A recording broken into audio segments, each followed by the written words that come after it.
Hello, everybody. Welcome back to the All About Favor channel. I'm your host, Pastor KZ, and this is your midweek word. And I'll be brief today as the Spirit leads me to, but I would like to just tell you something today.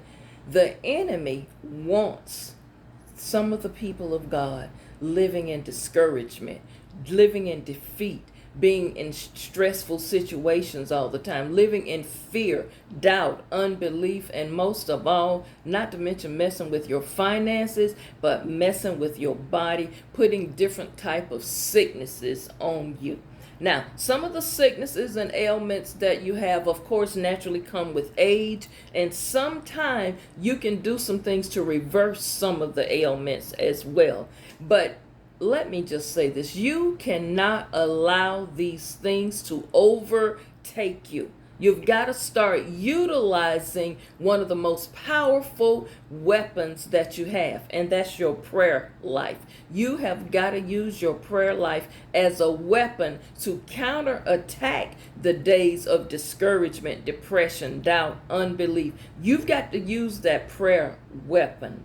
That is one of the most powerful tools that you can have accessible readily to you. And it doesn't take a whole bunch of fancy words. It doesn't take a long prayer. Some people like to pray for hours at a time. Sometimes you don't have time for that. Sometimes all you have time for is a quick fire prayer. And go in your secret closet while you're driving in your car, in your bathroom, in your bedroom, in your kitchen, and you can start praying about something and just speaking over a situation, and you'll find yourself experiencing the presence of the Most High right there in your home. I don't understand people when they say they can only feel the presence when they walk into a sanctuary. It's something wrong then, because your home should be your sanctuary, and you should be able to feel the presence of the Lord right there in your kitchen, right there in your living room. So when I hear people say they can only feel the Spirit when they inside of a church, I don't know.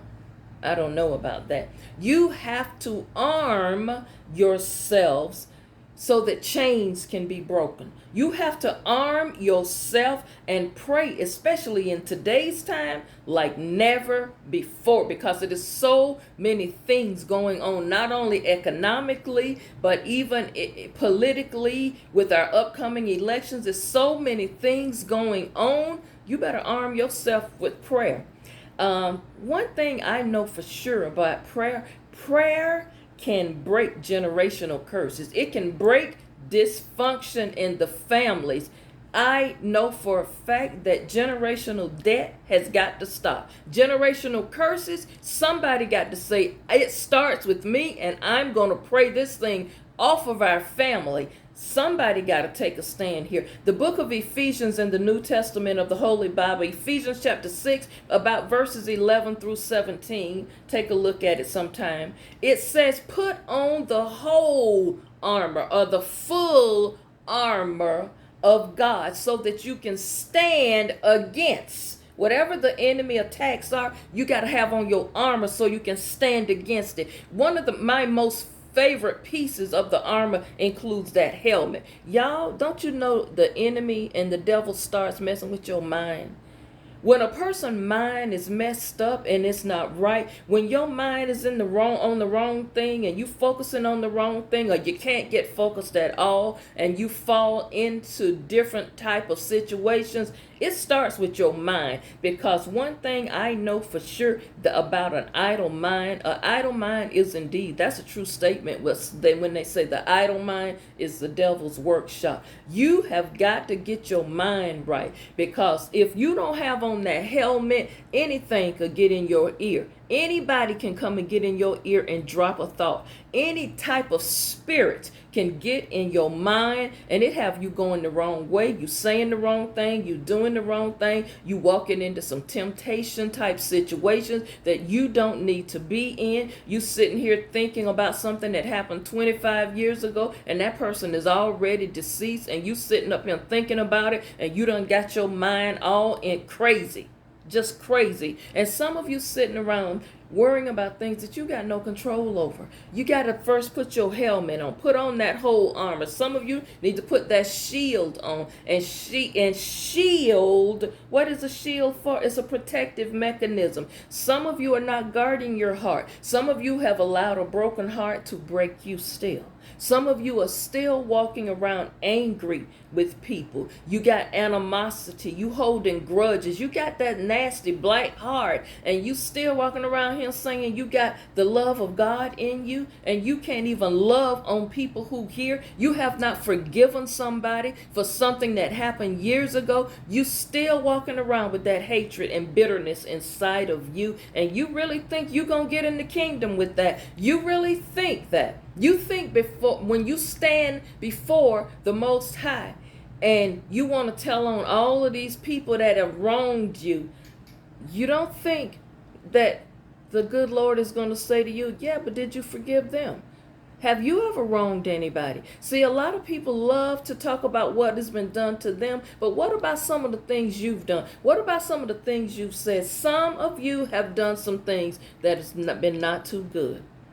But if he is just to forgive you, why can't you forgive somebody else? You've got to let some stuff go. Put your whole armor so you can stand against the enemy's schemes. The enemy likes to keep you in an uproar about something. You ever met people that their life is chaotic? Every time you see them, it's something chaotic has happened in their lives, or something traumatic, or some type of drama follows this person. You love them to death, but they just toxic. They just got a whole lot of drama going on, and it drains your spirit. It drains your energy.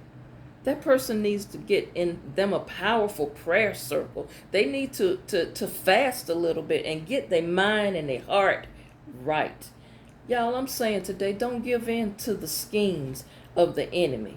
I understand some things seem hopeless, and the key word there is seem. Everything that appears hopeless might not be a hopeless situation. Sometime that situation you're in, it needs to break down. It's God's way of saying, since you won't do something about this, it's time for me to step in, because this has gone on long enough. Sometimes you got to accept things as they are and learn how to grow from it and move on from it. Every breakup might be a breakthrough in the process. Everybody that leaves you, it may be for your good because they're hindering you.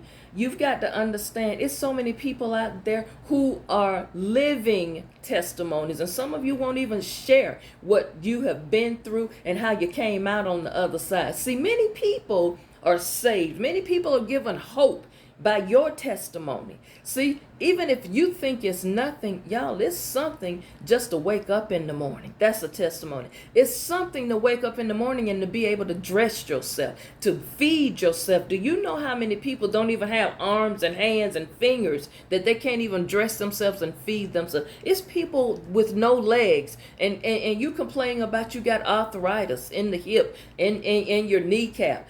Thank God you got the arthritis and you can feel something. You know how many people, they get up and they have to get in a wheelchair every day. They can't move. So you've got to thank him through the small circumstances, and the circumstances that feel like you can't go on. That's when you got to start reminiscing and remembering all the times he brought you through. Even when you didn't deserve it, even when you was doing some filthy, nasty things, he still brought you through and loved you and didn't reject you, didn't throw you away, didn't discard you like some people do. Some people discard you. They reject you. They don't want you in their circle anymore. You have served your purpose, but guess what? Understand, everything has an expiration date, and the expiration date is for your good. That season probably was up, and it was time for you to move. I personally know people who have came through some things. I personally know some people who were diagnosed with cancer years ago, yet they still here and it has not even returned. How in the world the doctors, the oncologist is saying to them, how in the world in 15 years there's not been a repeat of the cancer? It hasn't spread the cells. Or how in the world has that happened? That person has a testimony. I personally know people who have had strokes strokes that should have taken them out. But they're around here driving cars now. They're around here able to go back to school again. They're able to resume a normal life, and they're not on a walker. They're not in a wheelchair.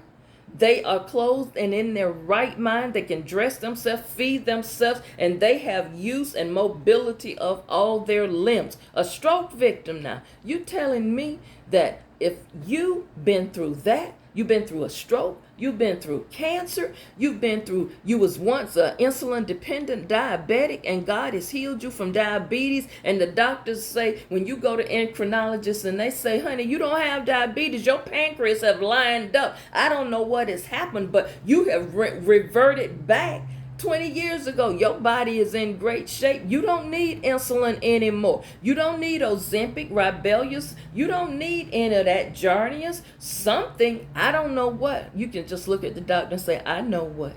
I know what. Because I know that the Most High, who I choose to call my Lord and Savior, I know he healed me. Y'all, with God doing all these things for you, it's no way you should be in drama right now. It's no way you should find yourself on the other side of mess. When you see something is stressing you out and it is not beneficial for you, and you over here trying to fight a battle, and God done brought you up off your sick bed, he done brought you out of chemotherapy and radiation, he has brought you out of a neurological issue, a stroke situation. You think I'm gonna be stroking out over some mess? You better get it together and pull yourself together, and don't let the enemy trick you.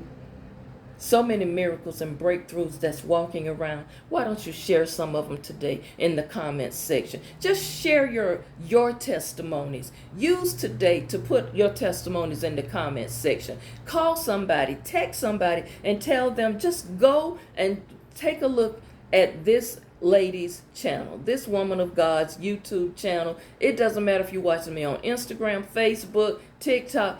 Find this show today and share your testimony with somebody else. Also, you can share how the enemy thought he had you, but yet things turned around for you. The enemy thought you was down, but God. You almost let go, but God. You thought you wasn't going to make it, but God. Some of you got some testimonies. So always remember, you matter. Your health and your wellness is very important. Don't let the enemy trick you. I'll see you back. This has been your word for today. I know some people have been in their feelings the past 2 days. They say, how in the world can she represent Florida State and FAMU and miss the Gators? Because I was just coming down from Tallahassee on I-75, and I'm going down south, and I had to stop off to Gainesville, Florida, which is the town I was born in. I'm just a little country girl from Alachua, Florida. Y'all got a YouTube channel and a great woman of God. Gators. That's who I'm representing today. Be well. I'll see you tomorrow.